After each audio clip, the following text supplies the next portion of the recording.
Okay. Good evening, everybody. How's everybody doing out there today? This Thursday evening. Welcome to another exciting episode of Urban Birds and Bees. Oh my God. Guess what we're talking about today?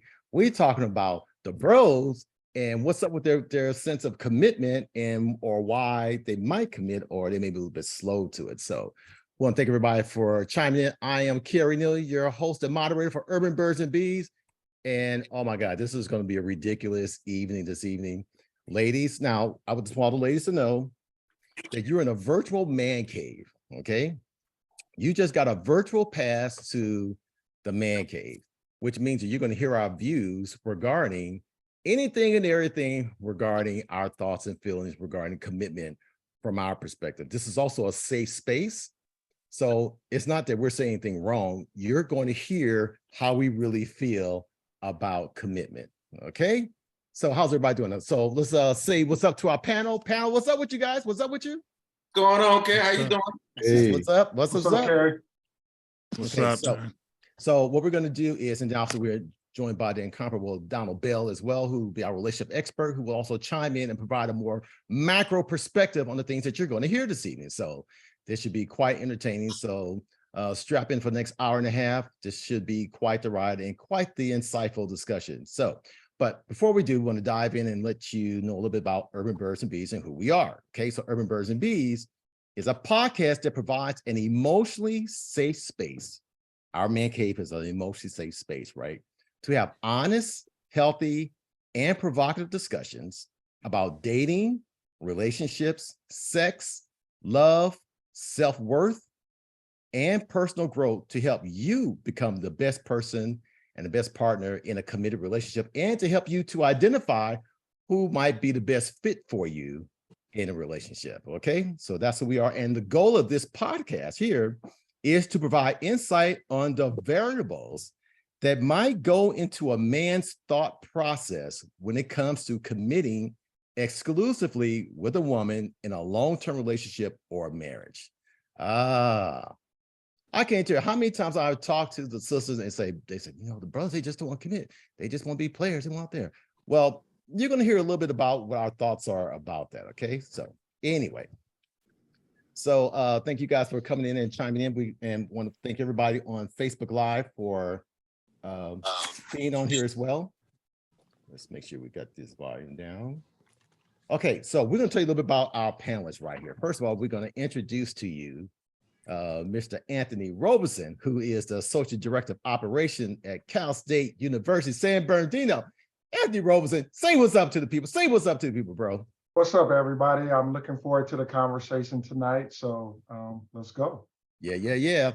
I got my guy, Rain Morton, who's an artist and an internator extraordinaire. So Rain, bruh.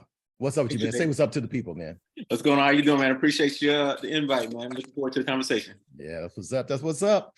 Okay, then we got the one and only Tyree Vance, who's the CEO of a bi-coastal content development company called Advanced Image. Tyree, what's up to the people, man? What's up with you? Hey, what's going on, everyone? I'm so glad to be back. Thanks, Kerry. Yeah, for sure. And you see how warm it was in LA today, right?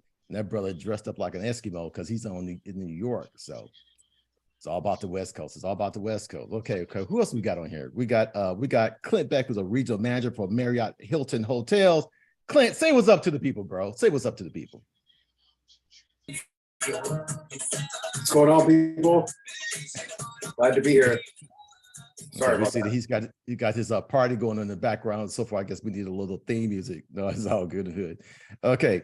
And so who else do we have on here? We got and then we have the one and only, the amazing Donald Bell in the house. Now, Donald Bell is a relationship expert. He has a professional degree in organizational psychology, and he is wrapping up a PhD in counseling and trauma intervention. Look, y'all even know y'all about to get hit with tonight. Donald is the man. He's been featured on Oprah, CNN, ABC 2020, and previously held a nationally syndicated show with Kevin Nash on KJLH, a show that some of you guys may remember called Love in the Spirit. Donald Bell does a phenomenal job dissecting relationship dysfunction with freaking surgical precision. Donald Bell, say what's up to the people. Say what's up to the people, bro. What's up? What's up? That's what's up. That's what's up. Okay, so we got some other fellows that'll be coming in pretty soon because we had like 9 total, right? Some will be running late, but that's not going to stop us from chiming in to getting started here. So, but anyway, before we get started though, right? So it's a friend of mine who does a great job. Well, first of all, she chimes in all the time. Her name is Lori Reed, right? And so she's been kind of like a fan of the podcast for about a month now, right? So she posted the promo on her Facebook page, and she invited some of her friends to chime in. Before we get started, I want to read to you what one of her friends said. Okay, and this is a guy, and this is what how we're gonna start the discussion off. So the question was about why men don't commit or why they're slow to commit. Right? Here's what he said. He said, if it relates to dating, his name is Ulysses Mon, like the Jamaican, what's up, Mon, M-O-N, Mon, okay. Ulysses Mon, so I'm not sure if he's on or listed on Facebook Live, but we appreciate you, bro. And I thought your stuff was so provocative, I wanted to start the conversation off with your comments. He said, as it relates to dating, he says, number one, since we live in a hookup culture, some men have no incentive to commit to women. Okay. Don't interrupt. Let me just finish. Okay. I know you probably want to jump in, but let me just finish. Okay. 2, many women are fiercely independent and preach the I do not need a man. Okay. So some men do not see the point of trying to commit, right? 3, in modern times, some men do not see the benefit of committing to a woman. Then he said, as it relates to marriage, 1, marriage has become a liability for men because of what they can lose. In the United States, many have no-fault divorce laws on the books. So essentially, a woman can just wake up and say, I want a divorce. 50% of marriages end in divorce, which could be higher, and I think it is a little bit higher, in the United States. But of that 50% is what he said. Of that 50%, 80% are filed by women. And 90% of the divorces that are filed are by women, who have college degrees. Very interesting. Most, if not all men, know that the courts will favor the ex-wife in the proceedings. Then he wraps up his comments and says, if a man sees a woman as an asset in his life, he will not be slow to commit. Woo! Dude said a lot there, didn't he? I'm just curious, Donald, what are your thoughts about what he just said? Talk to us. What are your thoughts about that? If I were to really dissect what he said, some of it's true and some of it is mythology. Okay, talk to us. Talk to us. So let's talk about his first statement, which I think is the real issue. Right. The way we've de-incentivized men to commit. Okay. Here's a question. What are the markers of adulthood for the modern man? I know what is that? Talk to us. And my point being, there aren't any. It Okay. used to be you get a job, you buy a house, you save money, you buy a car. These were things that said you were a man. But what we've done is, if you're paid now, the goal is to extend your adolescence as a man. So we don't have any clear markers. We have backpacks. We don't have briefcases. So we never make a transition. We don't wear suits. We don't wear ties. And I'm not attaching any value to that. I'm just saying we didn't replace those things with anything that we value. So it's de-incentivized. And then you add to that the notion that I used to be challenged to grow up, become a man so I could take care of my family. Well, again, now you have more women who are making more money than men, and that trend is looking to skyrocket in the next 10 years. So I think as a culture, we've moved into a place where we really aren't really training men to be committed. Hmm. And in the places where they would have been committed, we're de-incentivizing it in terms of a relationship. And I'll throw you another curve. Historically, it used to be the fear was if I get her pregnant, then I have to commit. Well, once you Shotgun. add birth control to the mix, it's now we can have all the sex we want, and I don't necessarily have to risk having a child.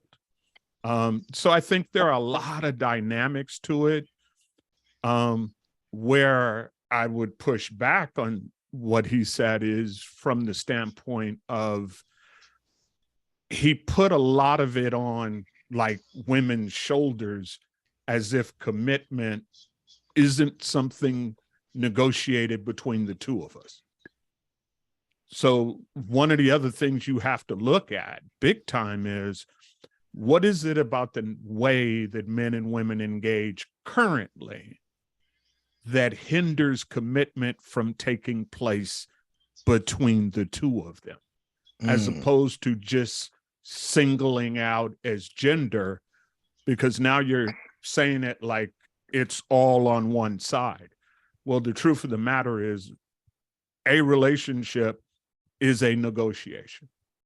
And if we don't reach a satisfactory point, why is it that we're continuing on with the relationship when one of us wanted a commitment and we don't have it?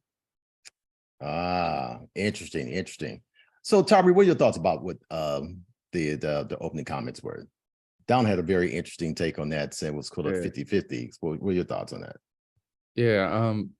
So what was coming up for me when Don was just talking, and I'm just kind of thinking about what the guy saying. I was like, yes, I think the real issue is like, this is the popular conversation amongst men.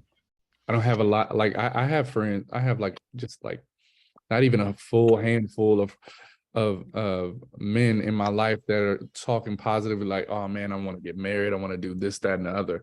I don't have that many people that feel that way. And of the men that I know that are married, when they talk about being married, they're like, I'm on the old ball and chain. And this, so the narrative that's being passed down is not something to look forward to, right?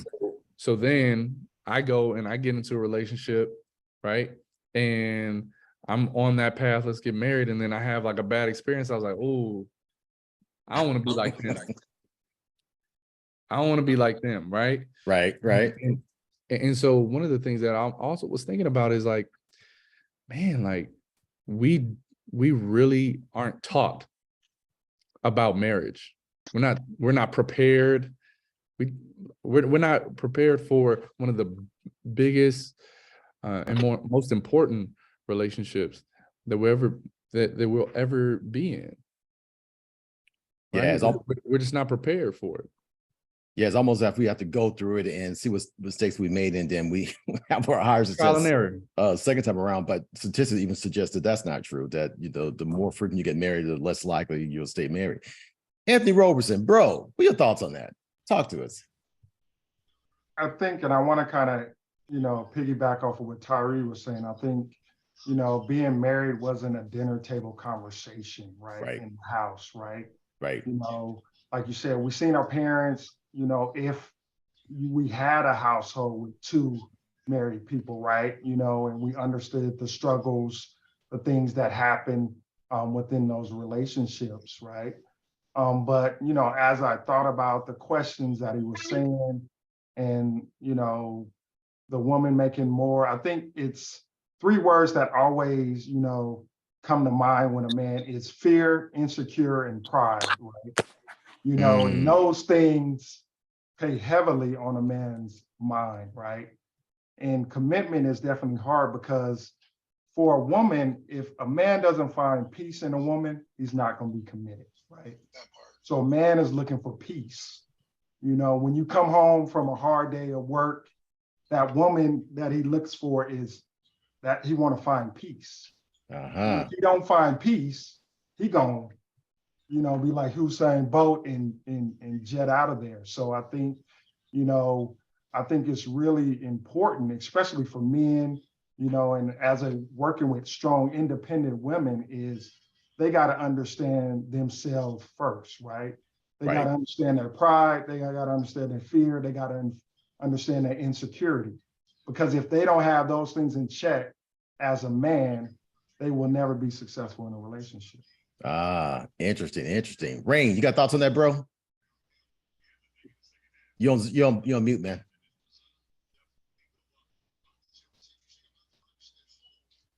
I do. I got some thoughts, man, because I'm realizing you said something great. I'm gonna piggyback off what you said about men looking for peace, and we start off looking for a peace, PIECE, a piece of ass, and then looking for peace and serenity.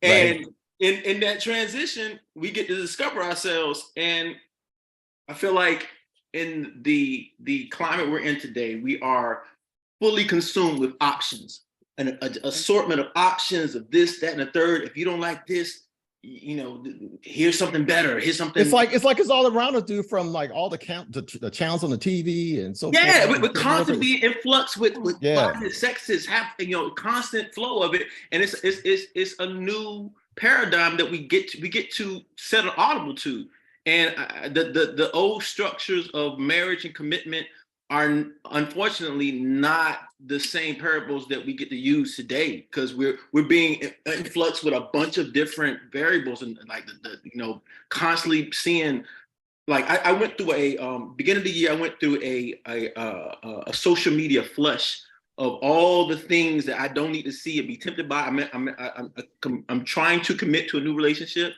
and seeing scrolling of scattered butt cheeks on my phone doesn't help me align with the mindset that I need to have to be a committed man.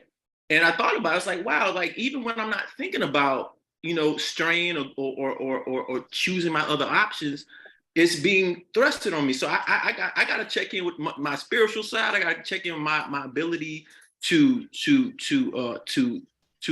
realign my discipline as a man when it comes to these women, because the access is infinite now, and in that I don't have my own peace in myself, because I'm constantly being encouraged to not be committed. If that makes sense. No, that makes a lot of sense on some level. So you're saying too many booty cheeks is kind of like keeping you from being committed. Got it. It's not too many. It's just that if I don't like something in a woman that I'm trying to commit to, I'm being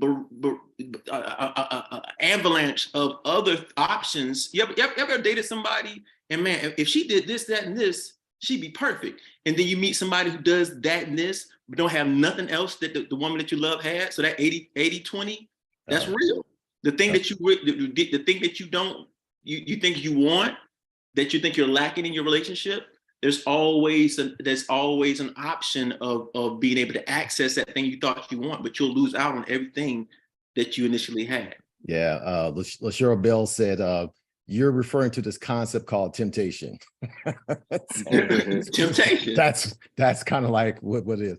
The temptation is new. It's a different form of temptation. We're being bravado as men. Oh, so we got a new temptation jumping off now. What you're saying? So yeah, I mean, digital. When have you had access to millions of people in a palm of your hand? I'm just because okay, yeah. There is a lot out there for sure. Mm-hmm. Yeah, it for sure. Clint, bro, you got thoughts on that? Yes, sir. Well, I believe that first and foremost, as men and women, we need to stop looking at ourselves. Like when we describe a woman, we say strong Black woman. Just basically describe her as a woman, because she's not able. Like we're putting too much pressure on people to carry things that are not for them to carry. Like if you say I want a strong woman, how are you describing that strong woman?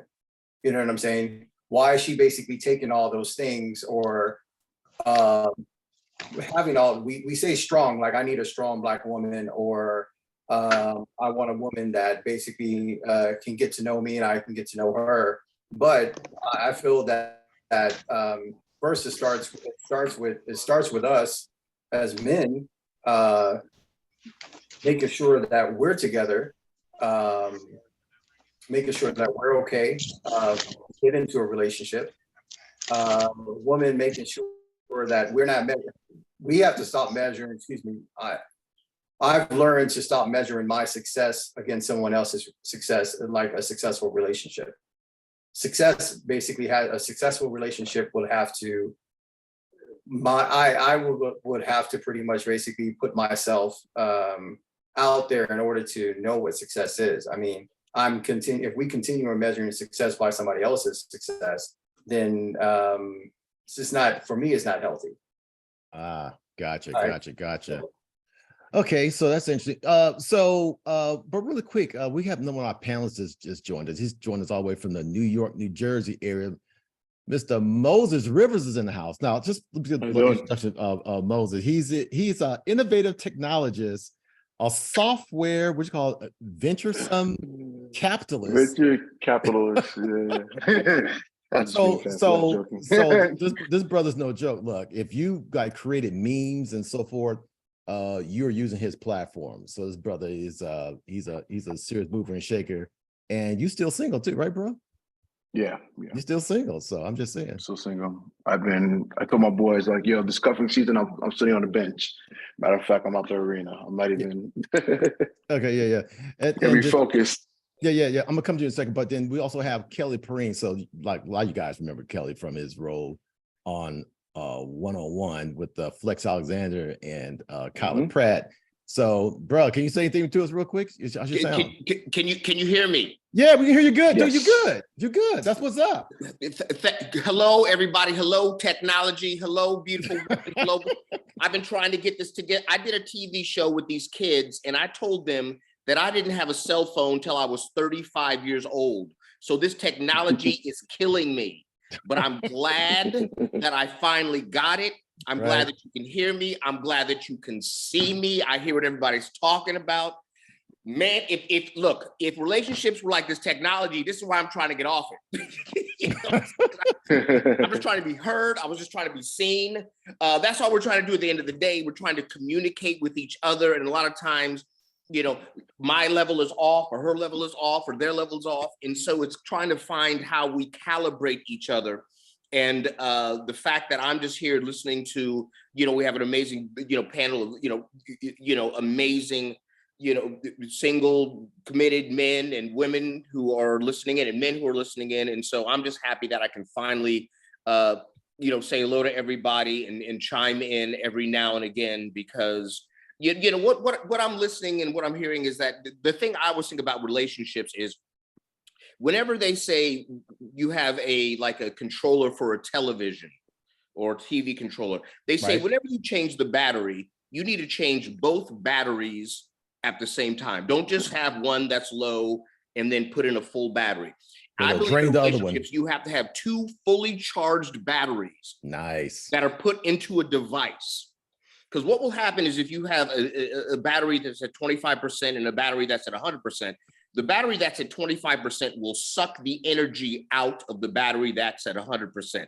And you will find you have two batteries in a device, in a relationship, in a marriage or whatever, that's at 40%, and that's not sustainable. So what I think we need to do as, batteries that go into a relationship, we have to come into the device as a 100% fully charged battery, and we need to look for someone else who is a 100% fully charged battery, and that will make that device work and run for as long as we choose to make it run.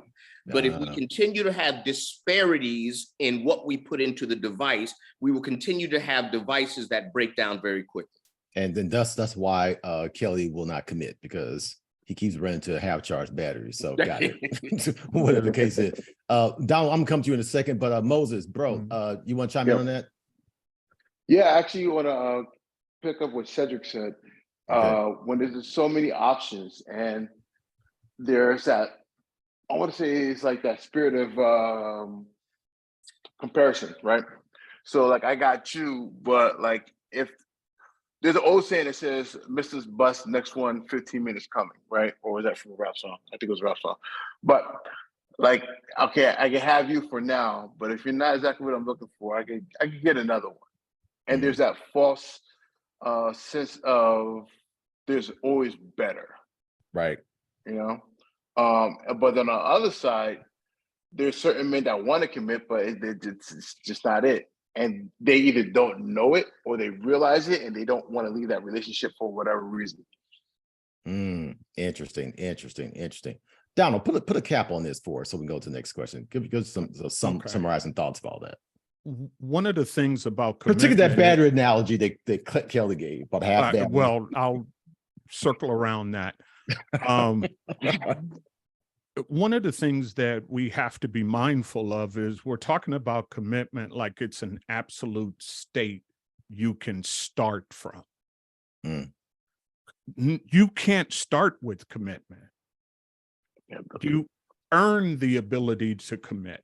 Nice. So as we build the relationship, and I've taught on this, before you get to commitment, there are several phases you have to go through. We start dating. I'm curious. That's a season of play. We get past the season of play to the season of choice. We get past choice to where I start to develop some convictions about you in terms of what I believe your character is. And I settle that conviction. Then I commit to the convictions I have about you. What winds up happening is we spend all this time together. I commit early, and then I find out I don't have no convictions about you. And then I start to see who you really are. And then I bail on the commitment because I actually committed ahead of developing knowledge about you so that I actually can form some convictions about you. Because if I don't have those convictions, we can't connect. And really, connection is the final phase. We put connection ahead of conviction, and it generates problems. And that's why we wind up keeping score. And then I'll add another piece to that. One of the things is a lot of people are waiting for a commitment from somebody they should have terminated. Oh, so somebody hanging out too long? I'm waiting for you to commit when you've given me all the signs the relationship is stagnant for you. So why would so let's go to first there, because I'm gonna go to the question, but I want to go to this real quick, Donald. Why would a person, once they've been giving clear signs that he's not the committed type, or a woman, maybe she's not the committed type, why would they hang in there? There's a term the military calls mission blindness. And essentially it's, we give you a mission, you go out and you execute the mission. But you become so focused on the mission that you lose sight of the changes in the environment. So I'm so desperate to have me somebody, and I think I found me somebody, that I'm gonna put all this energy into making sure this thing works without sitting and realizing and actually updating my files as to whether it's working. Because a commitment is still a moving target. It's not a stationary target. Every day I wake up, I need to recommit, even after I've made the commitment. So you get that mission blindness, and trust me, I've talked to a lot of women and been like, okay, you just gave me all this information that says he don't want to be with you. Right. And I still will hear a but. Like, wow. Okay. Oh, and there, ladies and gentlemen, is why Donald Bell is on here, because he breaks through relationship dysfunction like with surgical precision, like he just did.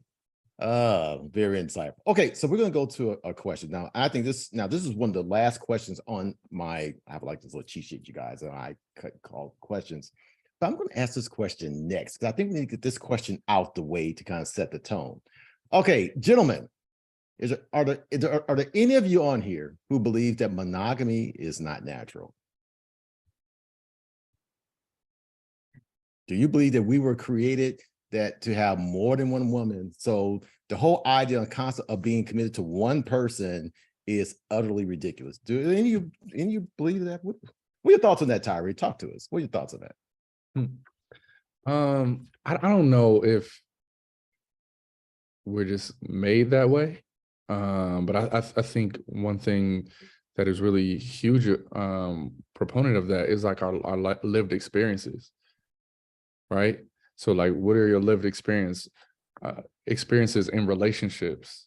You know, so like, for instance, what I mean by that is like my very first girlfriend, we were just dating, and then we weren't together yet.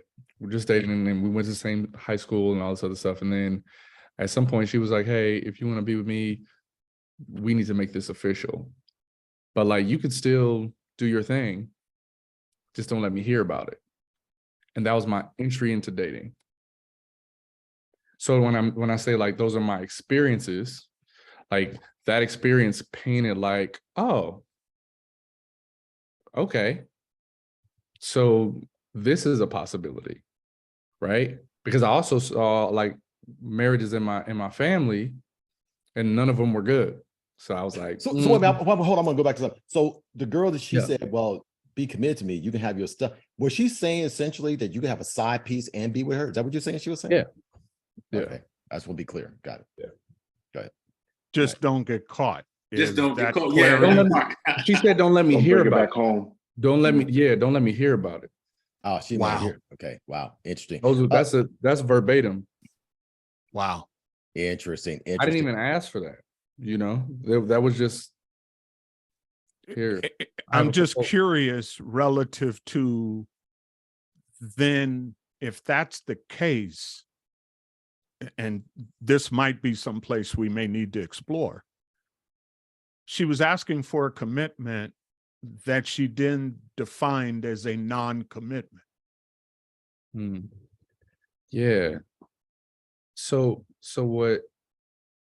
what I think, and I've seen this kind of trend happen in other women that I've dated. It's like, as long as I can feel how I want to feel, I need these things checked. As long as I can feel those things and have those boxes checked, I'm good. You do you, and I'm gonna do me. Well, you know, it's interesting. We have all these songs from the SOS band to Just Be Good to Me to SZA, when she said, you know, I'll just take him on the weekend. We already know what time it is. So y'all ladies be singing about that stuff sometime too. It's kind of crazy. Real quick, I see Anthony, I see your hand, but I'm gonna go to Kelly first and come to you, Anthony, next. Okay, go ahead, Kelly. Well, I think part of the essence of the question is, and I think a lot of women want to know, is monogamy a natural state for men? And that's kind of what they want answered. Right. I think a lot of times this is the way I answer. I go, is wanting children, it goes back to biological imperatives. If you say to a woman, you can choose not to want children. Wanting children in some ways for a woman is a biological imperative that we all sign off on. You can't say to a woman, choose not to want to have children, because now we're at a point where you can choose how your brain works. So choose not to want to have children, which I believe in some ways is a woman's biological imperative. So therefore, if women have a biological imperative, what is man's biological imperative?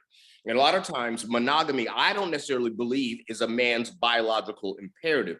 To spread his seed is possibly a biological imperative. To have his lineage go on is a biological imperative. I think women want men to not want to be or look at other women. It's like saying to a woman, I want you not to want to have children. We would never say that to a woman, but we say to men all the time, I want you not to want to be with other women.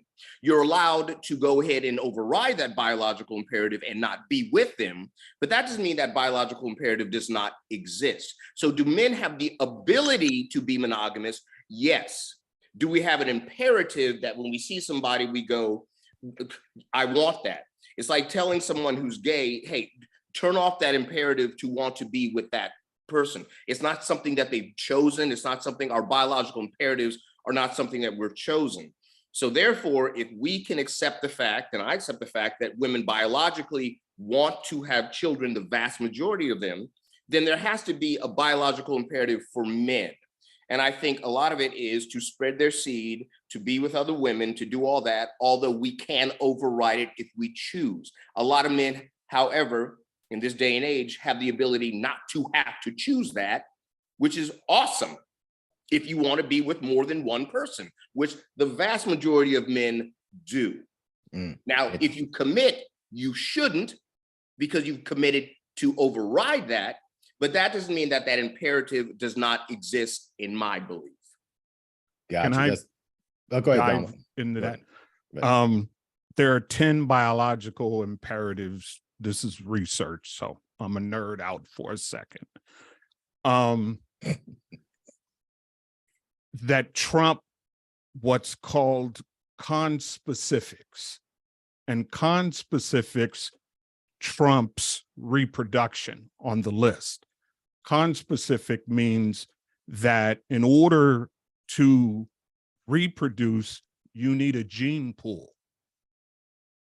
So the most important thing ahead of reproduction as a biological imperative is to establish a gene pool. Like the ecosystem.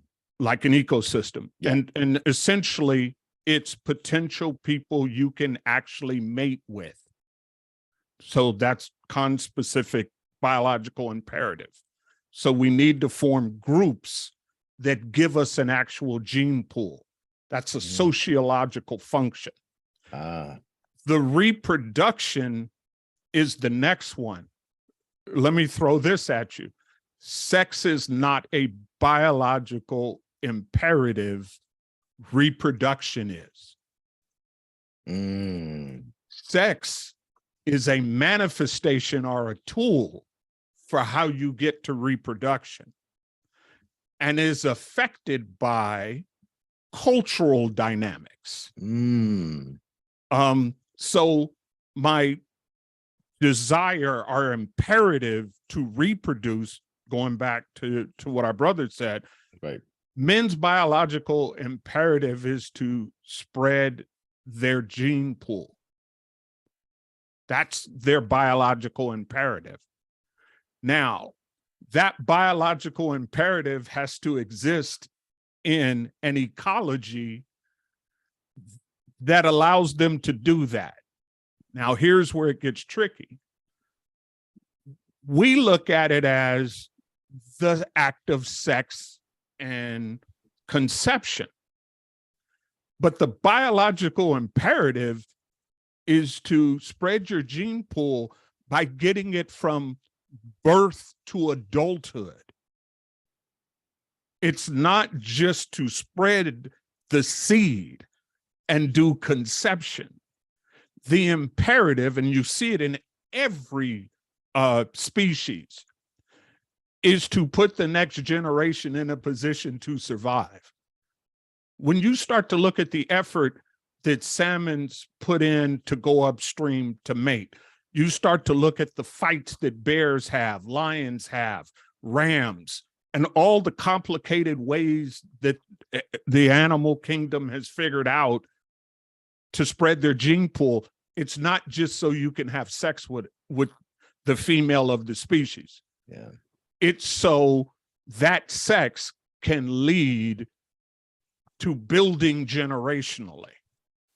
So monogamy comes into play as a question of where does it fit in the promotion of the species from generation to generation. We dissect sex out like it is the end. That's where the problem is. So when we talk about monogamy, we're talking about monogamy from a sex standpoint, but monogamy is an advantage to the species in the same way herding is in the same way community is. So the Ah. issue isn't whether or not we're wired for monogamy.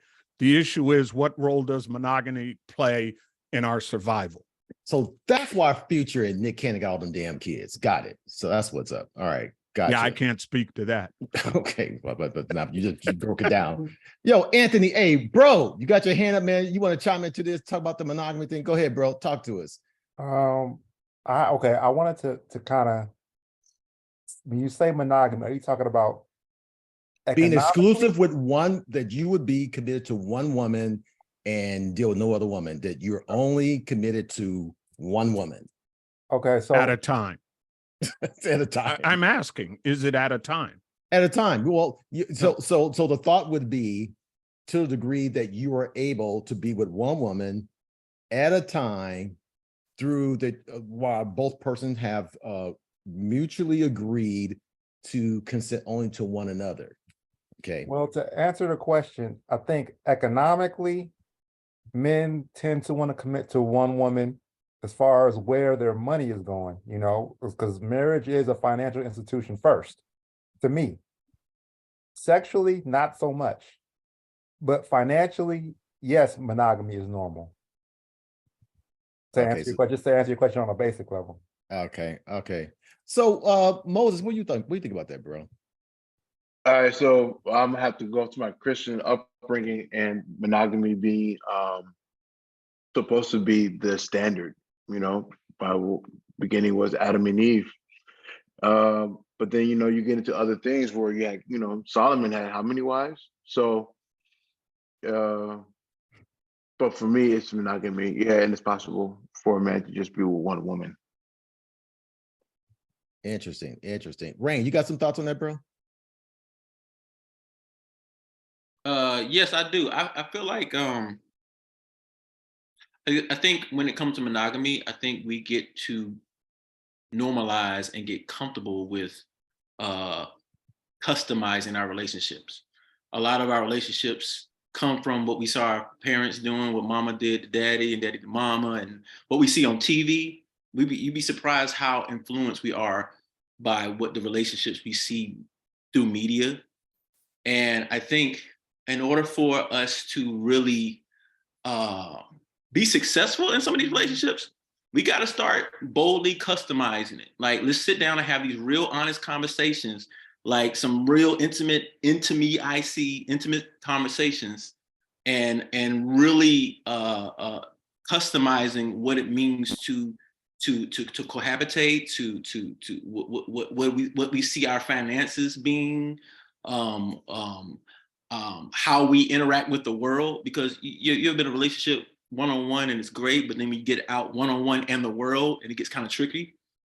Let's talk about that. How the hell, how we move in the world? Because we can move within these four walls and it's great. We get in the world, it gets all funny. So I think, yes to monogamy, because like, when in Rome, I mean, textbook is a European ideology. But like I said, we've adapted to a lot of things. But like, let's get more into having these honest, non-abrasive conversations, but sometimes it can be uncomfortable. But I think ultimately it'll result in like a unique, customized version of who we see ourselves being in our relationship. Got it. Anthony Roberson, I want you to answer the question. Do you believe that monogamy is natural? Then Donald, there's a question to you, and I'll get to you after Anthony Roberson responds. No, yeah, I definitely think it's natural, but I think when we talk about monogamy, and I think for us as men, right, how do we know how to love a woman unless we've experienced different women, right? Yeah. I think, when we talk about being with one woman, right, we know that's a standard. We know that's, what is, as we grow up in the church, that's the way it's supposed to be, right? But if we've been with one woman all our life, how do we really know how to love her, right? Because we haven't had any experience, right? So we don't even know, right? And I'm not saying that, for us to cheat on the woman that we have or step on the woman that we have, but I'm thinking as the young Anthony, right? Before I really knew how to really love a woman, I had to go through different relationships, different women to understand how it is to be committed in a relationship, right? So when I talk about monogamy, that's the way I'm thinking of it, right? That Anthony, now the age that I am now, yes, committed to one woman, that's exactly. But the young one, I didn't think that was the thing to do because I didn't really know how to love one woman. So I felt that, you know, I had to try to love multiple, define what that love looks like. Interesting, interesting. Donald, thanks for sharing that, Anthony. So Donald, there was a question, you know, first of all, I'm gonna geek out for a second. So it sounded like he was, the question had to do with epigenetics. I don't know if you guys know what epigenetics are, but it's how trauma is genetically passed down through generation to generation. So his question had to do with, he asked, do you feel that the residual effects of slavery affects Black men and how we engage relationship as it pertains to monogamy? What are your thoughts on that? Oh, it absolutely does. Okay. Please explain. Yeah, oh, man, there's so many different places I could go with this. Give us a Reader's Digest version of that. I'm going to start with this and process this for a minute. Okay. 81% of slave families were broken up for over 100 years. So even our concept of the nuclear family, that we're now told it's a problem, we don't have men in the home, when there was a systematic governmental plan to break up 81% of the families. So going back to my brother's point about tailored. So if this has happened to you as a culture, and now I'm back to the other week on surrogacy, to accommodate for that, we had to develop as a culture the ability to take people in who weren't blood. So, and I'm a humble brag for our culture for a minute, if you don't mind. Okay, please do. There's no culture outside of ours that does better at taking in strangers. Yeah. And showing them hospitality. Even we talk about that's my cousin, Black. That's my brother, that's my auntie. Even to a fault. There's to a fault. Even to a fault. Now, but we've accepted some mythology in the narrative from this vantage point. We still have this mythology about the crab syndrome. We couldn't have gotten to where we are if we weren't excellent at taking in, supporting, and developing what is not ours by blood. So just understand, we built networks of churches, of colleges, because we managed to come together in a way. So part of that slavery impact is on that. We had to do communities to survive. Well, once we get freed and now we're in the normal, quote, culture, here's what we're now told to adapt. Drop the notion of community and be solely focused on a concept called the nuclear family. Here's what it got us. It got us people getting together, advancing as couples, and moving out of the neighborhood. Because we're now more focused on our isolated relationship and its sustainability, when that's not historically how we survived. And it divides us in a way that prevents us from advancing at a community and cultural level. Wow. Because we're just siphoning off great. So if you become great, you get with somebody else great. You move to a culture, you move to a community that's great, but it doesn't look like your people. Right. So those are the vestiges of slavery.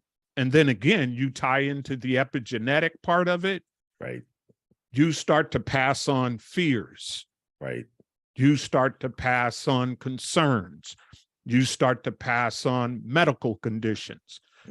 And all of this stuff is researched that it isn't just the genetically that things are passed on, it's the genetics start to inform around the environment. So if you grow up in an environment of trauma, your genetics start to be wired for trauma, which makes sense. Right. Right. But then and so now we're into what's natural and unnatural. Given 3 generations, you can take what's natural and make it unnatural or reverse it. So that's the role that the genetics play in it. It's not this hardwired thing. It's this thing that reads the environment and then triggers gene expression to counter what you're experiencing in the environment. So now we're 200 something plus years in, and people are telling us, fix your families. Yeah. Yeah. It's also amazing how much capitalism plays a part in all this, the almighty dollar in this Western. I mean, for instance, I love what you're talking about community, and some of the people in the chat was talking about, we're a communal people, and it's true. And it's interesting. It's almost as if it's understood that we make more money, that we move out the hood. And we're now in areas that we're living better, eating better, and wherever else, but you're around people, then you're surrounded by microaggressions, things like that, and so forth. And someone would argue being whitewashed. But I think at the same time, you stay in that community. I heard one minister once say, he said, you know what? I grew up in Chicago and we had bars in our windows, and that wasn't to keep the white man out. So it's just very interesting conundrum that we're in when it comes to stuff like this. And it's very interesting. I want to pivot for a second. I want to ask a question. I'm sure a lot of ladies will love to hear the responses of you all to this. Okay. So I'm going to start with you, Kelly. Okay, check this out. How long does it take you to determine if the woman that you're with is the one for you? Well, I'm 53. I've never been married, so it takes me 55 years. Short and sweet. But see, I'm very unapologetically a single guy who has never been married, don't have any kids, don't have baby mama drama. Okay. Help take care of my parents. Do you want to get married one day? Do you hope to get married one day? You know what? It's not necessarily in my DNA right this second. Yeah. But that doesn't mean that, I might evolve or grow into wanting that. Oh, you mean when you get to hospice, then you'll be open to it? Got it. Well, look, I'm also not living, in the fear that I have to make a decision now because I'm afraid of being alone at 72. Right. I saw an interview with Shannon Sharp, and he was talking about how he went to the Hall of Fame and did all that, and it was a fantastic interview. And there was almost a sense that he was, he felt that he had not made some decisions earlier on that he kind of regrets now. And part of me was watching it going, well, Shannon, you actually did a lot of the positive things you said you wanted to stay away from. You didn't want, your family to have to live in the circumstances that you grew up in.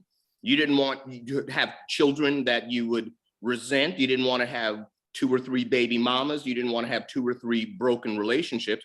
So in some ways, I was like, Shannon, you actually now have a place of abundance where if you then chose or you then found somebody, you are coming as a full battery to that, as opposed to at 55. I know women be arguing about that. Is like, no, you're not. Hey, you it's hard to come into a new situation at 55. But it's not. But it's actually not. Look, man, you can meet somebody tomorrow at Starbucks. You can meet somebody tomorrow filling up your gas tank. You can look, every time you are in traffic and you see all the people around you, you're pissed off that there's that many people in the world. You're pissed off that you have to wait. You're pissed off. There's billions of people out there. And if you believe that you will be led to that which is yours, with whatever religious principles or whatever it is you have, you need only go out into the world with a spirit of abundance and acceptance, and something will be given and placed in your path, I believe. As opposed to trying to manufacture it because you're afraid of being alone in the future. And I don't think that undermines anything the doctor's saying about genetic imperatives or that type of thing. I think that it takes folks the time it takes for them to mature. I think a lot of women are upset at men that they're not mature faster. And I think more men need to go ahead and go, I'm not going to get myself into something because I feel I have to prove something to people out there, because you will mess it up. Shannon Sharp knew he would mess it up, and he would have. So I'm happy he didn't get into a relationship early, because he would have 2 or 3 kids. He would be pissed off. I don't know if he'd be in the Hall of Fame. I do not know. So if something comes and if something is placed in my path, I will explore that when it comes, but I won't live in fear of I'm not Jerry Maguire. Okay. I need somebody to complete me. I am complete and whole as I am. You've been engaged? I'm looking for another full battery to go into a device if I so choose. You ever been engaged? No. Okay, gotcha. Just can I throw something in? Because I'll say real simply, I've been engaged because I understand the work that relationships take in order to succeed, and I don't want to do that work. Okay. No, that's fair. Yeah, you don't have to. There's no. I think there's Donald. Go ahead, Donald. There's a key to this, and I fall back on this. It's the thing I've taught my daughters and my son. I don't care what you do, just own it. Right. Always be choosing. ABC. Right. Right. That's what I've taught my kids the whole time. Yeah. ABC. Don't come to me saying it evolved into something because you stopped choosing. To make it be what you need it to be, you must always be a chooser in your circumstances. And the moment you abandon, go ahead. To add on to that, like that's a point that I was kind of come to realize that, like, growing up in my early dating years, I like who like me. If you like me, I like you, and then we grew from that. And I realized how important it is as a man to choose, to really choose and naturally select, not just because she got the biggest booty or the prettiest face or whatever. But that don't hurt though. It don't hurt. It don't, in the long run, it don't hurt. It do work, but ultimately we get to define our standards on a different playing field as we mature mentally. And like a lot of men ain't out here they're ABC. They're not A, B, and C. They're not choosing and not making the choice to mature into the type of woman or the type of relationship that they deem not, because it's not always pleasant. And as Kelly said, sometimes you start looking up. Okay, 72. I don't want to be that dude running around here, like having that need help up the stairs or whatever. Like, ultimately, we are communal species, and we are designed to collaborate, to connect, to figure out how we're gonna do this together. And if there's always this magical being or invisible alien that's keeping us from coming together, we got to figure out, well, what is it about me? What is it about my upbringing? What is it about my insecurities or my fears that's telling that narrative? Because at the end of the day, as men, we get to own up to the power of choice. Right. We get to choose it, and a lot of times we're going with the flow instead of creating the flow. I think that's a good point, and I'm gonna get to some of the other guys in a second. But one of the things I want to do is I like when Donald talked about how you always be choosing, that it's not like a one-time decision, but it's something that you're kind of choosing all the time, and it's constant and it's vibrant. But I also want to address something in the comment, because I've heard this so many times. Somebody said marriage is just a piece of paper, right? Okay, I'll tell you what. If marriage is just a piece of paper, just a piece of paper, right? Your house deed, put my name on it. Hook me up. Matter of fact, in your will, when you die, put everything in my name. It's just a piece of paper, right? Don't really mean anything. So, yo, Anthony Robeson, talk to us, bro. How long would it take you to figure out if the woman that you're seeing is the one for you? Would it take a day, take a month, like a year? I always say that it's you want to see a woman for 3 seasons, right? When she's happy, when she's sad, and when she's broke, right? And so, when she's broke, because you really be able to tell if you can be with this woman, right? Because I think as you're dating and it's cute, right? A woman can kind of play this role for a few months, then you're really not getting to know her. But as you get to know her, like I said, those 3 seasons, you can really tell if you can be with that woman, right? So for me, it has to go through that process. It has to go through that season. So I can really understand, like, okay, I know how you are when you're happy. I know how you are when you're sad. I can understand how you are when you don't have no money in that purse. And that really tells me a lot about a woman and how if I can be with her for a amount of longer time, because you have to see that, right? Because I think, I always say that, we all put this facade on. We can all say, check the boxes. This is who I am. I got a job. I got a house. I got this. But who are you when you don't have nothing? Yeah. Right. That tells a lot about it. So, I got to go through the 3 seasons before I kind of really commit and make a decision. Yeah, that's good. Raz, bro, are you on? Can you talk? Raz Williams, can you talk? Oh, he just got his logo up there. I guess he can't. Okay, so Clint, same question, bro. How long would it take you to, when you meet a woman, did you know that she's the right one for you? We're not even talking about necessarily being committed. We're just saying that you've come to a place with when you've met her and said, oh, you know something? Okay, she's a real one. Talk to us. All right. Well, we have to go through the good, the bad, and the ugly, because that tells me exactly the 3 seasons that we just learned about, right? Yeah, the 3 seasons. But I mean, something that you have to that woman has to show me that she's going to be there, through that time. I'll be there for her and she'll be there for me. So when she shows me that, then we can definitely go get married eventually. Yeah, that's good. That's good. Ladies, I want to say this real quick before I go to the next brother on here, right?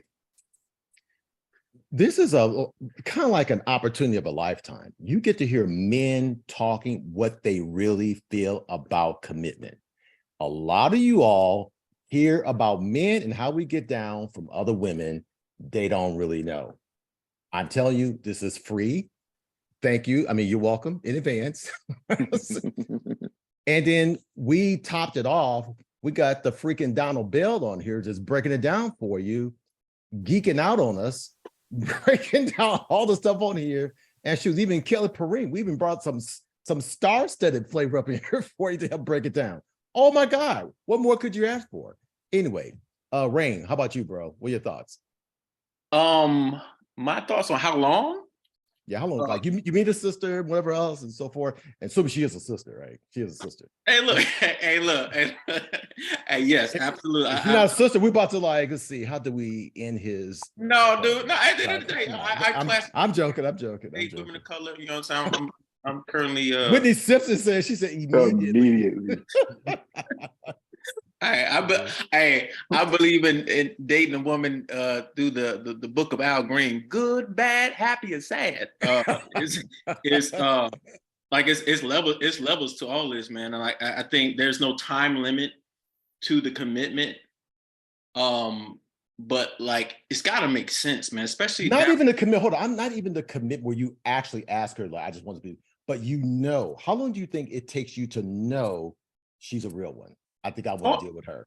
Oh, I'm an idiot. I don't know nothing. But I realize I know nothing. No, I don't know. I know nothing at all, and I'm learning constantly. And as long as I'm involved with a woman that is constantly curious about learning as well, then we can do this thing together. Because I feel like when you come in to the relationship with a full cup, there's no space for any learning. There's no space for us to kind of grow. and you're just judging me off of what the previous cat did, and I'm judging you what the previous woman did. I'm holding you to her standards. Oh, she was a freak like this. Oh, she used to pay this, da da da. It's like we're constantly in the flow of not being present. So I try. Like I said, I'm not always, successful at it, but my God honest attempt is to be present with the woman that I'm engaging with, that we're choosing each other consistently every day, and committed to evolving, whether it be together, separately, or communicatively. We're dedicated to evolving in some way, form, or fashion, because a lot of that stagnant water turned into swamp water. We all know how swamp water smells, and I don't want that to be the concept for our relationship. Yeah, so we're going to ask you the question again. How long does it take you to figure out how long for you to recognize, and just give us a real quick answer, just like go on and say 55 years, bro. Come on. Dude, just answer the question. Swamp water, I'm not. Come on, bro. We've heard you with the Pledge of Allegiance. I can't do the Kelly. Now to Kelly, answer the question. you ain't, look. I honestly, I've been a serial monogamist. Bro, can I speak? Can I live? Are we going? Go, bro, go. I'm saying to you, dear sir, there is no specific time. Okay.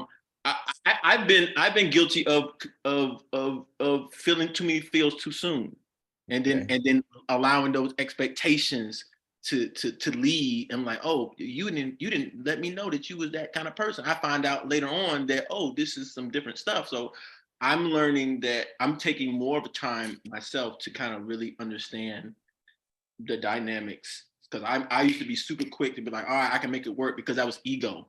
I can make it work because I can figure things out, and I'm learning that I don't have. I got to let go of that. As men, I feel collectively we get to let go of that desire or that need to kind of, put our hands in on it, and make it work, and teach her this. It's like I'm learning just like you are, sweetheart. Okay, gotcha. Sister's on here saying, well, I was gonna private chat him, but no, I'm good now. He's LA player. Hey, look, can I make a comment? Yeah, go ahead, Dom. Come on, let's be real. Let's get real. Yeah, make a comment. I think we've had a long conversation about a concept we haven't even fully defined. Which I think is fascinating, because we've talked now for over an hour like we all have the same definition. Okay, so you know what? Let's do that. Let's break down. Let's establish a working definition for commitment. Donald, please give it to us. The ability to remain engaged and accountable through doubt. Repeat that one more time so we all get it. The ability to remain engaged and accountable through doubt. In other words, I need to, if I'm committed to you, when doubt comes and I'm processing that doubt, I'll remain engaged and accountable to you. That accountable part. I like that, accountable. That's interesting. I love it. Now, the reason why I bring it up is because then you got to be honest with yourself if you can do that. Because it's a skill. Yeah. But don't you have to go through it sometimes in order to figure out that? I mean, is it trial by error sometimes? Well, and here's what I mean. What you're saying is it's something I have to learn to be able to do.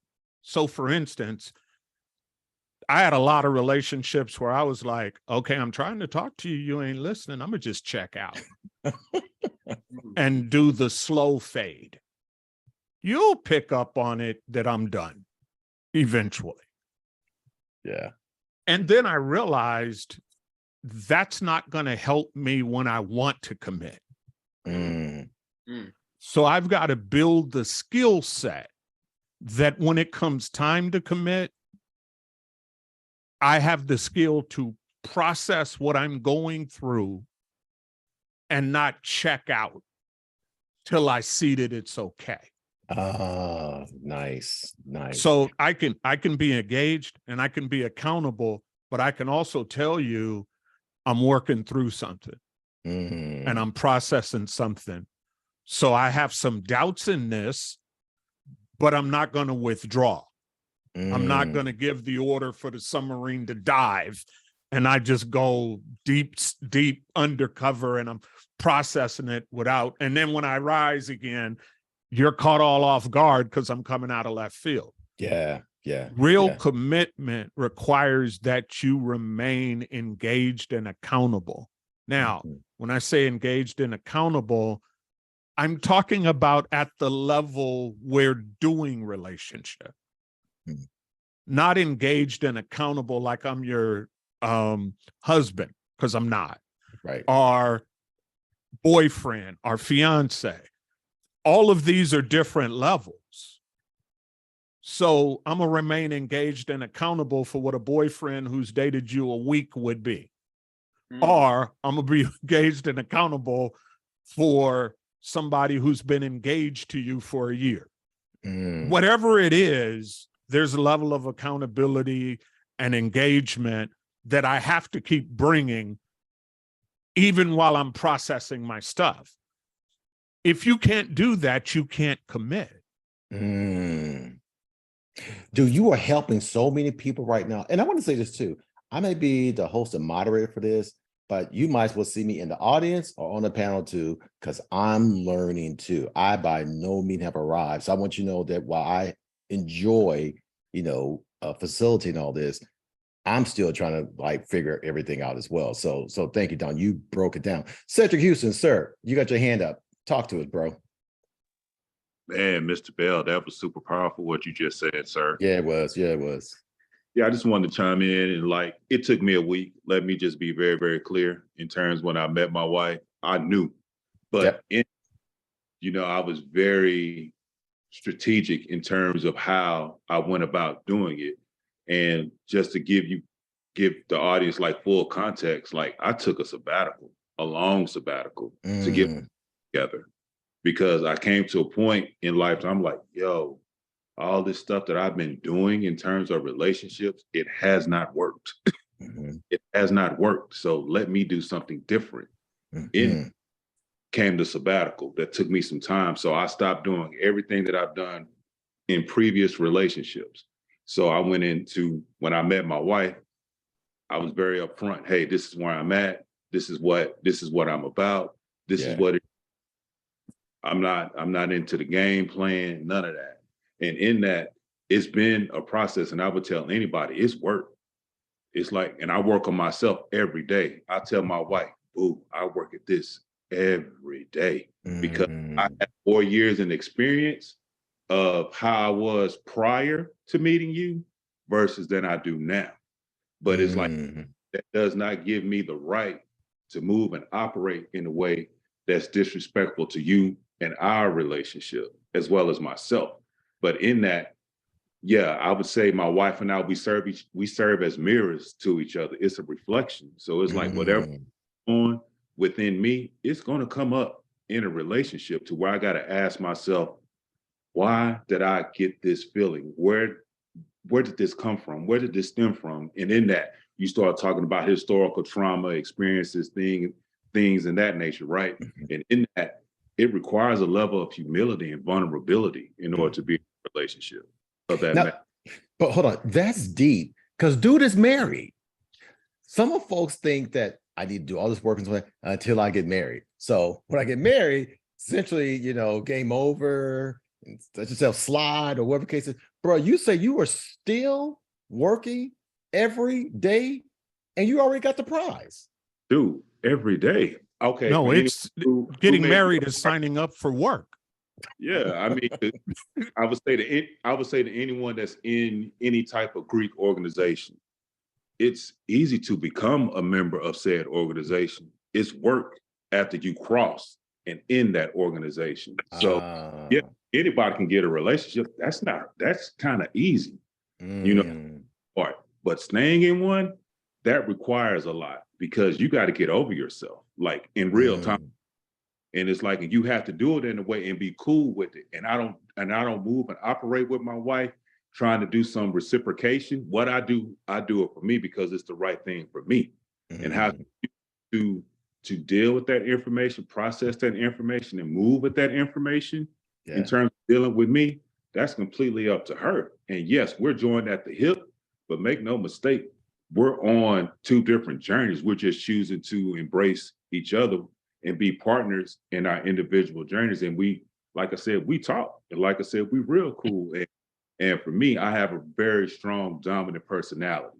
And it's like I knew I couldn't be with the woman that would just let me run the show totally. But also have finesse to be able to check me without checking me, if that makes sense. Oh, dude, that is so deep. Donald, what did you say? Donald used to He say just said self-awareness. Yeah, he did. Right. But no, Donald, you used to say this, and it was very basic and simple. He said, when you are in a relationship or marriage, he says, men, check your ego at the door. Talk about that really quick. Talk about that real quick. One of the things I say literally when I'm performing a wedding ceremony is to the man, I look at him and I say, notice how this went down. You gave her a ring some months ago and you didn't get a ring. And now today we're here. She's giving you a ring and getting another one. Right. Drop fair from your vocabulary. Oh. Because the full expression of manhood is multi-generational. It's not in the moment. So for me, as a husband and a father, right, the better job I do, the less I see the results of it. Because my children's children's children will be benefiting, and I'll be dead and gone 2 generations prior to that. So the better I am at what I do, and this comes down to understanding the nature of manhood and the cost. It is a high cost thing because you're invested in something that if you do it well, you won't see the results of it. She gets pregnant, carries for 9 months, and immediately gets to see the result. From that point forward, you're sowing into something, and if you do it right, yeah, you'll see your kid graduate. But if you do it really well, it'll be 3 or 4 generations out where that impact's being had. So when we talk about commitment, this is what I mean when I say the ability to process doubt, remain engaged and accountable, because while I'm with you, I'm building something bigger than my benefit. And here's the thing. You can't be a partner with somebody and be the chief beneficiary of that partnership. Wow. That's not how it works. So what Cedric is talking about is absolutely right. And I'll say this as somebody married, closing in on 30 years, is me and my wife had a date. I think I came back the next day and said, let's, I don't want you dating nobody else. I want us to have a clear shot at one another without distractions. And there was another brother in the picture. And one of her girlfriends was telling me, you got to step your game up. You're losing. Well, here's what I said to the friend, real simple. He's already gone out with her. And I still have a shot. That's going to be problematic for him. When I'm done, he won't have a shot. You better go on, pimp. You better go on, Don. You better stop acting like Donald played this pimp hand. It ain't like even that. It's the principal hand. You might have a PhD. You a PIMP. You better stop acting. So I don't know what you heard about me. But the key to that is what it unlocks. Right. Because you now have the freedom to be who you are and show who you are. You know, but if you're looking to and I always say this to guys when they're like, what's marriage like? I say, you're going to come into marriage with the ability and mindset that you can do 1 through 10. And you're ready for 1 through 10. Somewhere in your marriage, you're going to see 11, 12, and 13. That you didn't prepare for. That you just didn't prepare for. Yeah. That's when we find out who you are. Hey, I want to say something really quick, and then I want to do something that's sort of unique on here, right? So I don't know if you guys heard of Tim Ross podcast. I mean, brother he's straight fire, right? So he was talking about marriage. Matter of fact, I saw my Instagram feed today. So he said when you get married, you get to the altar. He said you are marrying that person based on the information that you know about that person up until the time you say I do. He said, but the reality is you're marrying her based on the information that you really don't know. Bruh. Whoa. Now, I want to go back to Donald for a second. Actually, I'm not going back to you, Donald. I want to go Michelle Bell, who's on here, who is Mrs. Donald Bell. And I want to hear a little bit about that little early dating experience. So Michelle, take yourself off mute and talk about that really quick for a second. And curious minds want to know, it's like what happened? Or so were you just kind of like you had like all these bros and so forth, but Donald, he came hard and strong. But what happened? Talk to us. Talk to us. Well, first of all, Carrie, I'm just pulling up in the driveway, so I was, I kind of came in late. He was just very hi babe, first of all. Hey babe. Hi, babe. I haven't How you seen you doing? all day. I'll be in the house in about 2 minutes. All right. I'm gonna be done with this in a few. And Carrie, it has been 29 years, so please forgive me if my memory fails me some. Yeah. There was another brother that I was interested in that, seemed interested, but initially Donald wasn't on my radar, and he was just very, very he wasn't forceful. He was not he was just very, very sincere, very genuine. We had great conversation. It was, and I'm a little bit caught off guard because I just called myself trying to get in here and like listen to what you guys were talking about. This is impromptu. You're right. This is live TV. It's all good. We just going with the flow. He was once we went out on that first date, it was on from that point on. I don't know if he shared this, but we were married like 10 months from the first date. We had the first date in February and we got married that November. And was trying to do it earlier than that. Yes, yes. And he came. Okay, did we lose her? Michelle, you there? Asked me if we could be exclusive with each other. And wait a minute, was that the first date or the second date? He wanted to know if you could be exclusive. When did he ask you? He came back to my house the next night, the Sunday night, to ask if we could enter into an exclusive relationship. And that was after the first date. Yes, after the first date. He came back the next day.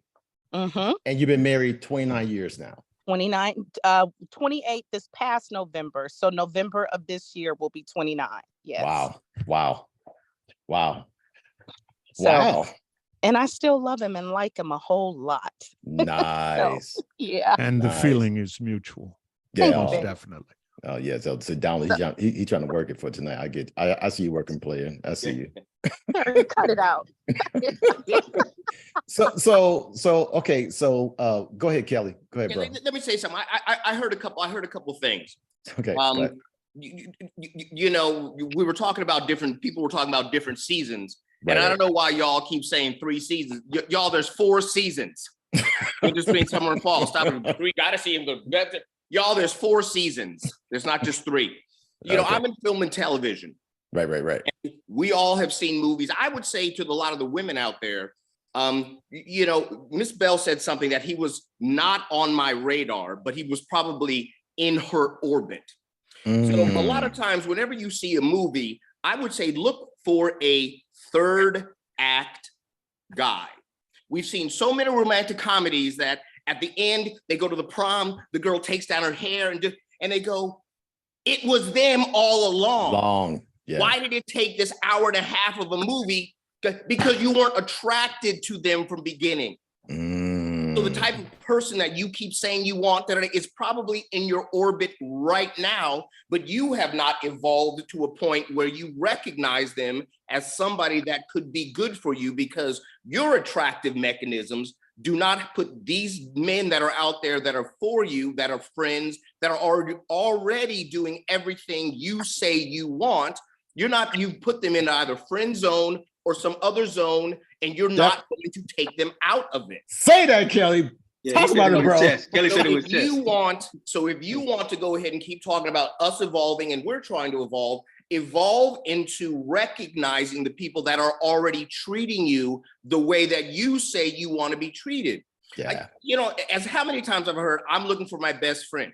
I've gone to college, I've gone to high school. I have friends for 30 years. I have all sorts of friends. I'm not looking for necessarily my best friend. I'm looking for a device partner, someone to help me raise children if that's what I want, someone to help me co-parent if that's what I want, because you all have had breakups, and who do you go back to? Your friends.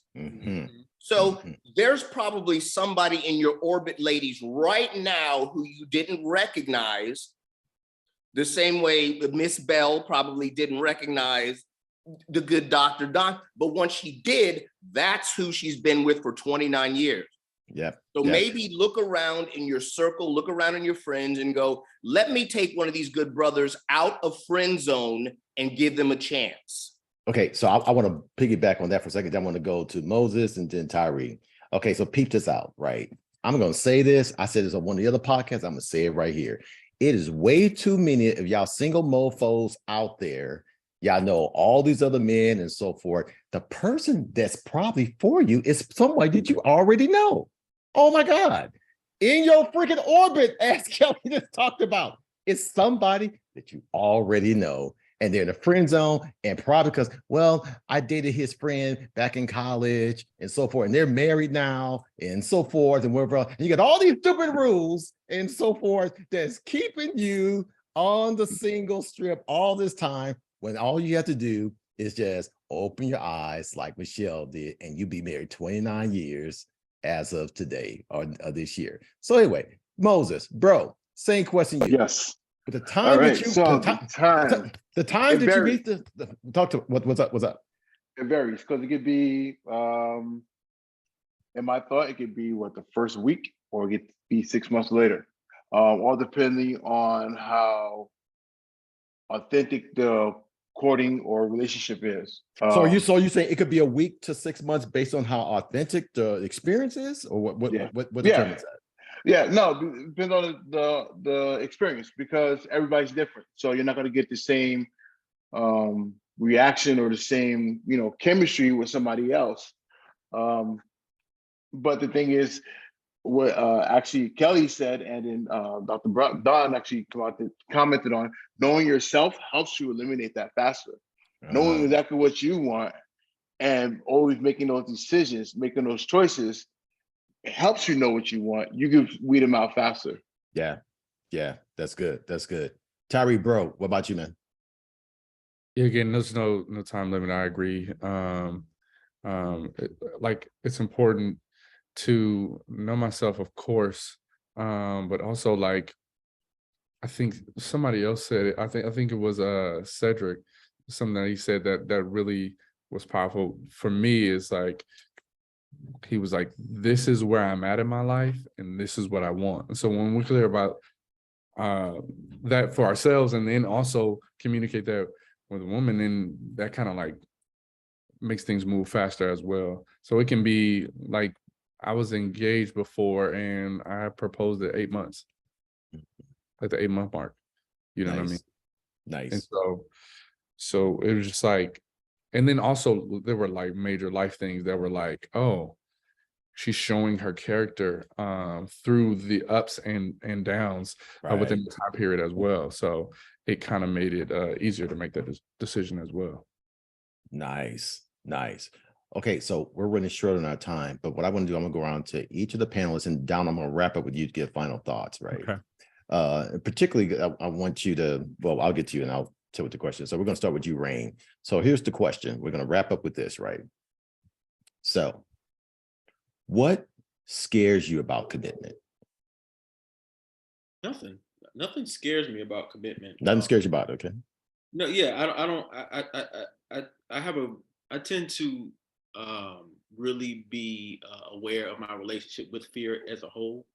Okay. And anything I fear, I tend to go straight at. And so even if I did have some fear elements about commitment, I would face it. But like, what concerns me or what turns me off about it, right, is probably, either a lack of vulnerability with myself. Okay. You know what I'm saying? Because if I'm not being honest with who I am, then there's no way in hell I could be honest with who I'm trying to court. And whether you want to admit that up front or later on in the relationship, it's gonna show up. It's gonna in the dark, eventually come to light. So I think even to piggyback on what my man said about just to know thyself is to be able to commit to someone else. Right. You have to know yourself. And so, but there's no fear involved. It's just hesitancy and just feeling like, some of these kids out here don't deserve the full version of who you are. I think, as men, we're not taught to be sacred with ourselves. We're not taught to be sacred with our seed, our bodies. And so like, we tend to, from age, 12, 13, 14, teenage and up, we're taught to get as much as you can. And we don't really wade in the waters of being sacred. Right. I'm learning that now later on in my life, that like how valuable it is that, okay, I get to be sacred with what I have and what I have to share. How valuable, if it's valuable to me, it's definitely valuable to the world. So let me not just spread it as thin as I possibly can. Yeah, that's real talk. Every woman don't deserve your sperm. That's what's up. It's a sacred thing. Yeah. I mean, not even just sexual, just your time, your thought process, and anything like that. It's just like, you really get to up your stock and your value in self, so that you just don't randomly just toss it out there where it don't belong. Yeah, that's real. We're gonna go to Anthony Roberson, but I want to say something really quick too, because I'm so clear. We put this whole thing of being authentic, and we're talking about being accountable and so forth. Let me tell you something. I'm very clear now that the woman that I'm gonna be with, if she's not accountable and vulnerable, it's a wrap. I'm good. I don't care how fine you are, big your booty is. We're good. All right, Anthony Roberson, talk to us, bro. What about commitment scares you, if at all? Talk to us. For me, I think, commitment doesn't scare me. I think, but that comes with the maturity that I've got over the years, right? And we talk about past relationships or lessons, not mistakes, right? But the thing that, that I always think about is us as Black men, we've been taught to survive and not thrive, right?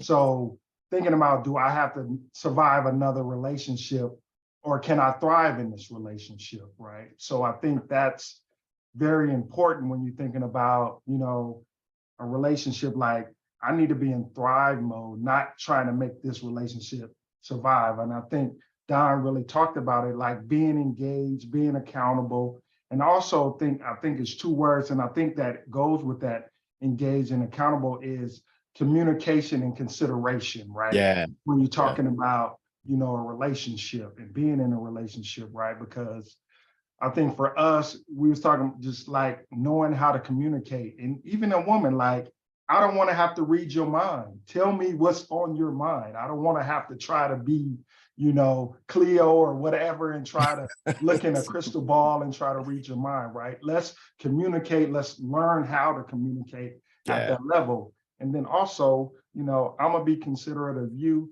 as well as you got to be considerate of me. Like I said in the beginning, like I want to find peace in a relationship. I want to find peace in a woman. So right, that's what right.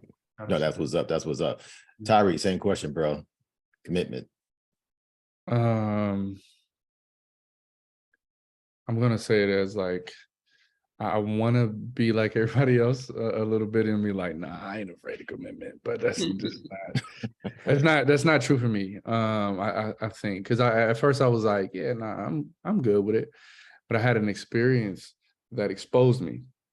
You know, it's like no, this is how you really feel. Yeah.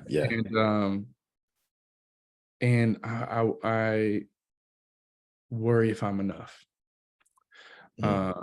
To sustain a relationship in the bit in how I see it, right?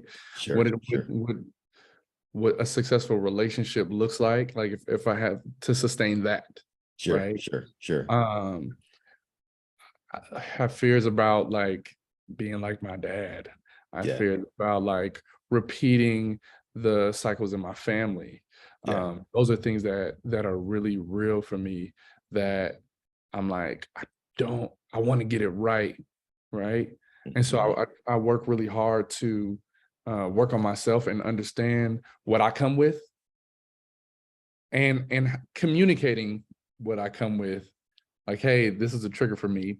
Listen, like having that kind of language, taking courses, reading books, like really preparing to be in relationship and not just being in a relationship, but like a fully participant in the direction of where we're going.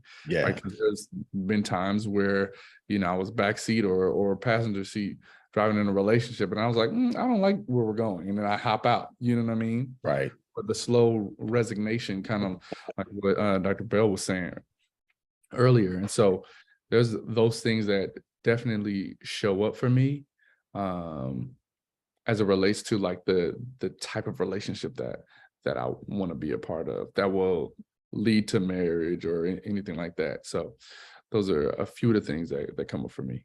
Oh, that's awesome, man. And I had the privilege of kind of knowing a little bit about your backstory and backdrop. So I appreciate you bearing your truth like that. And Can I ask a question real quick? Like where did you learn your language? Like where did the language you said you spoke about, saying a trigger, like where did you gather that? Yeah, man. So a few places, but one of the biggest like transformational experiences for me was it was like a leadership training, kind of like MITT. Oh, what's your contract? Mastery and transformational training it's kind of like landmark, but it's really heart-centered. Right. So I spent thousands of dollars on like developing myself and exposing myself to new knowledge, or other wisdom to like I saw what didn't work growing up. You know what I mean? I come from that. I'm like I was an accident. You know what I'm saying? Sure. You know what I'm saying? So like planned pregnancies wasn't a thing, for most of my family. You know what I'm saying? So understanding that, like, I want to do something different. Yeah. And I also know that what I want to do might not be what someone else wants to do. So it's like we have to talk about that with each other. LP 120. Yeah. But look, I want to say this. Look, and I appreciate you saying that. Look, I unfortunately found out that I was conceived out of rape. Damn. And so you could probably, it's funny you say you're in an accident. I don't know what everyone's background is and so forth, that there is never a such thing as an illegitimate child. Mm-hmm. We all, if we were born, we got freaking purpose and a defined, specific, customized purpose. We all do. And while we may not have the best situation that may that we come from to just traumatic backgrounds, families, and things of that nature, we all have meaning and we all have freaking purpose. And brother, I love you. Love the fact that you are doing all the self-work and so forth. You're going to make somebody an amazing ass husband. And it's going to be a beautiful thing all day long, all day long. So thank you, Tyree. Anthony, bro, talk to us. Does anything about commitment scare you? Anthony A.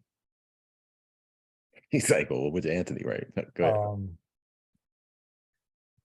Not doesn't scare me, it's just about expectations. It's just about, meeting the expectations of your partner and yourself. So that's where I come into play. But to be honest, no, it doesn't scare me, That's scary. No. Beautiful thing, beautiful thing. Kelly, bro, same question. Well, I guess for me, it's not necessarily about fear or being scared. It's about a recognition of what is asked of commitment. When I went to college, I didn't enter into college not understanding that I would be given homework, that I would have to go to the library, that I would have to do freshman work, then sophomore work, then junior work, then senior. It seems like people get into commitments not understanding that the work that they have to put in. And so I'm like, you're here in college. What did you think was going to happen when you entered in? The degree that you are going to get, that you take out into the world, is so much bigger and greater than, the assignment that you are given and you're pissed that you have to go to the library and study. It's not that I'm afraid of commitment. It's the work that I understand that I simply just don't want to do.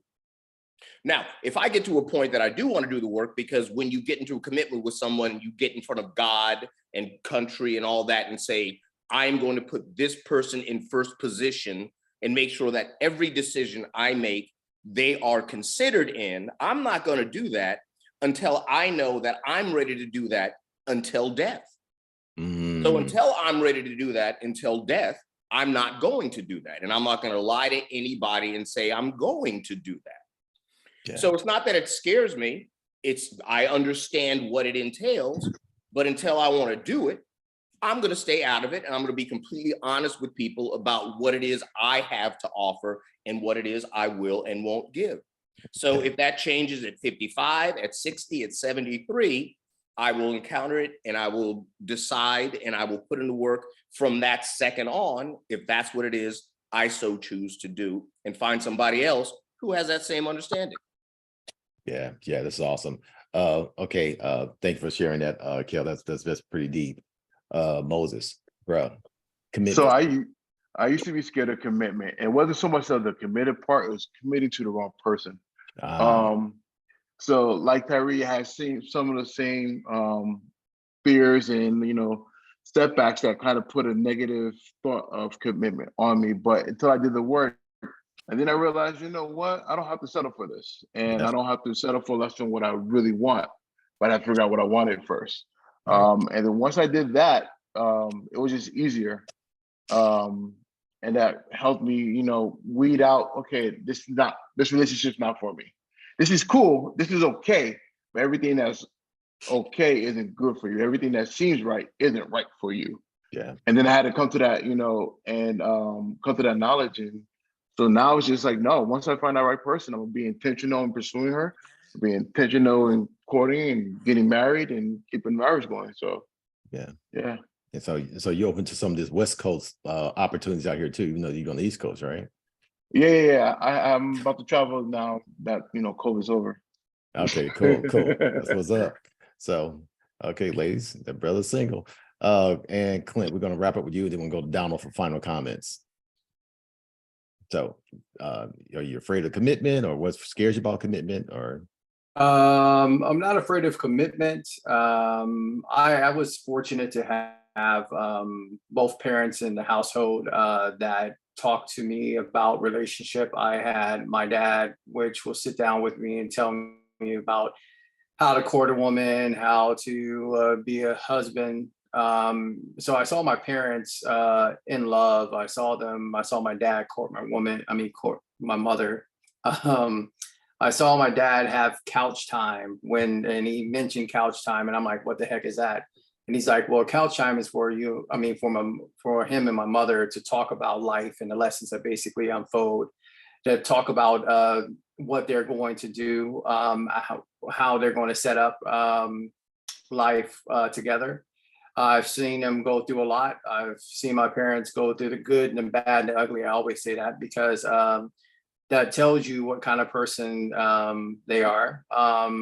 They're not only tolerated one another, they really appreciated one another and loved one another. So I'm not afraid of commitment. I know what I can bring. I know what I can do.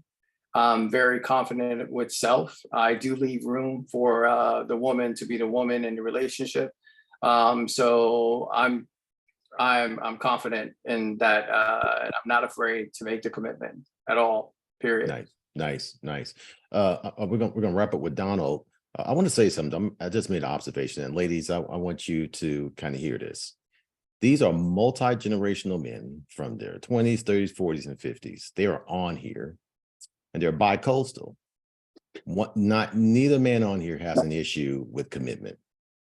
So those of you that may be out there that feel as though men have issues with commitment, we don't really want to commit and so forth and whatever else, that's not true. You just heard it straight from the man cave. We don't have an issue with commitment. If there's a man in your life and he's not committing to you, he's probably just not into you, or just other things that could be precluding that commitment. But it's not that we as men inherently have an issue with commitment.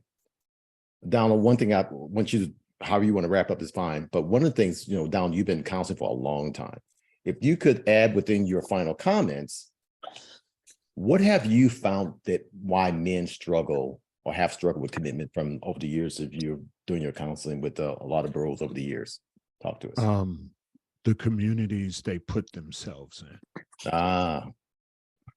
Talk about that.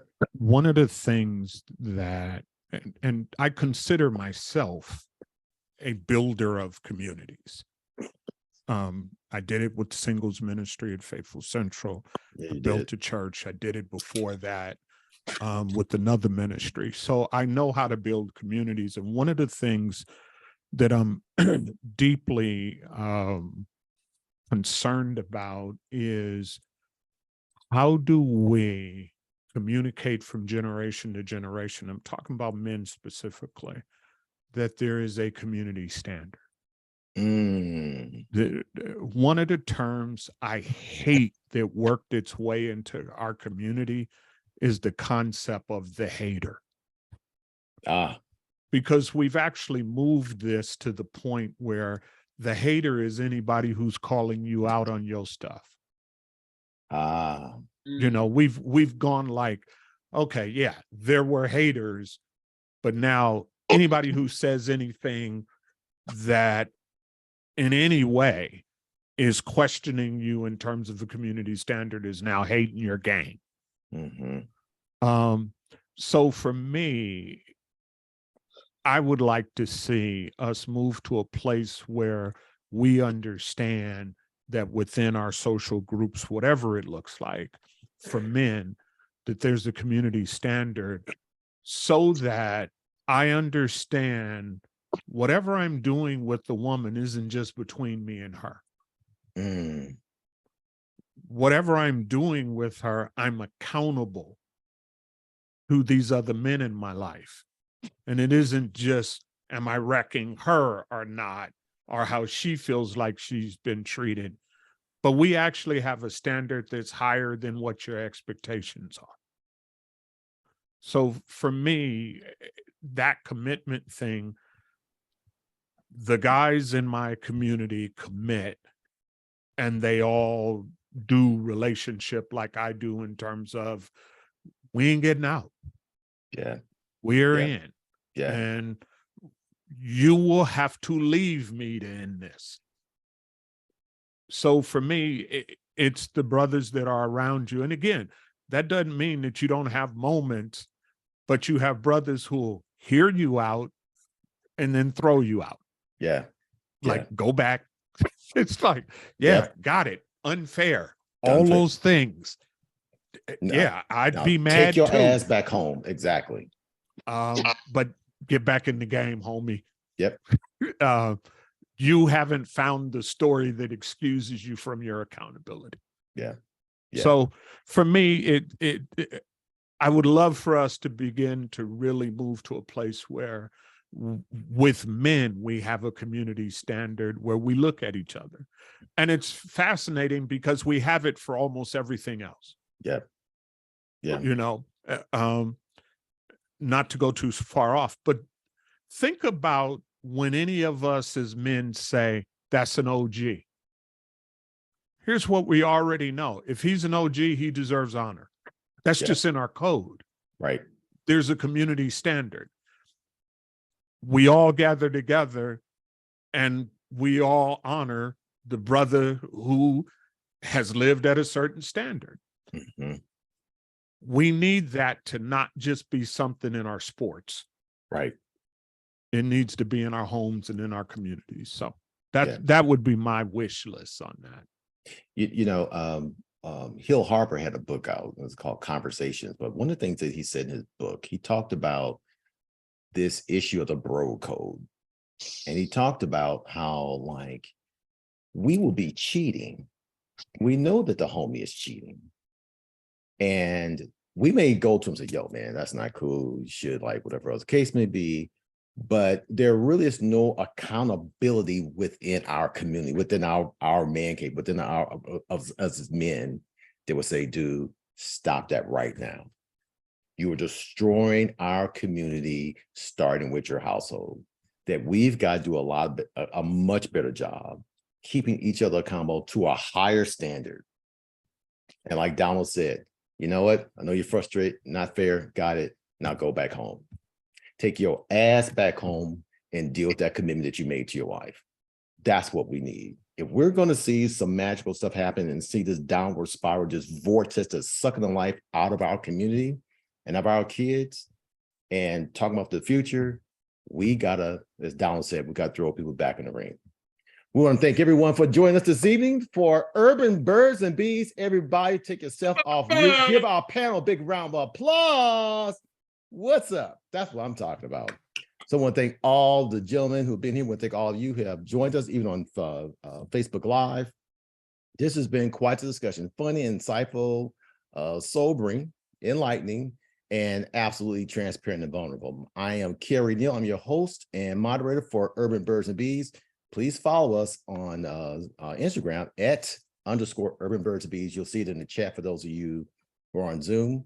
And join us, feel free, this Sunday, Super Bowl Sunday, early in the morning. We'll have two couples, that will join us, and they're going to talk about being married, the highs and the lows, and what it really means. I think they've been married a couple years, and Down, you know them well because you performed the ceremony, the Star Heels and the Maxills. So yeah, and I had the option and pleasure of DJing those ceremonies. I mean those receptions. So again, until next time, we thank you guys for joining us. This link will be sent to all of you who are on here, so you can enjoy it and replay it as well. Again, this is Kerry Neal with Urban Birds and Bees. Until next time, have a good evening. Thanks for tuning in. All right, thanks, gentlemen. All right. But Thanks, gentlemen.